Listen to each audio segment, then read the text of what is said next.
அஸ்ஸலாமு அலைக்கும் வரஹ்மத்துல்லாஹி வரகாத்துஹு. காலிஃப்ளவர் கூட்டு செய்கிறது எப்படின்னு பார்ப்போம். காலிஃப்ளவரை நல்லா சுத்தம் பண்ணி கழுவி சுடுதண்ணி ஊற்றி வச்சுருக்கிது. ஒரு சட்டி அடுப்பில் வச்சுட்டு 2 ஸ்பூன் தேங்காய் எண்ணெய், சின்ன வெங்காயம் கொஞ்சம், கருவேப்பிலையை போட்டு வதக்கிறேன்னு. வதங்கிருச்சு.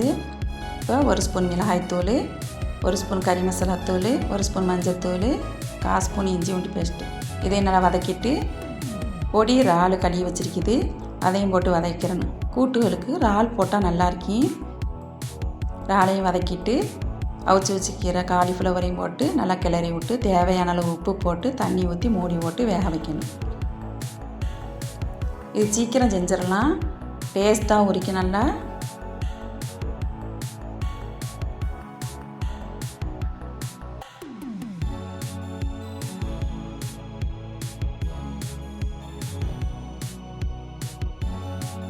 இப்போ காய் வந்துருச்சு, நல்லா வற்றி வந்துருச்சு கிரேவியாக. இப்போ மல்லி இலையை தூவி விட்டு அடுப்பை ஆஃப் பண்ணிட வேண்டியதான். Cauliflower gravy ready. செய்து பாருங்கள். செய்து பார்த்துட்டு எப்படி இருக்குன்னு சொல்லுங்கள்.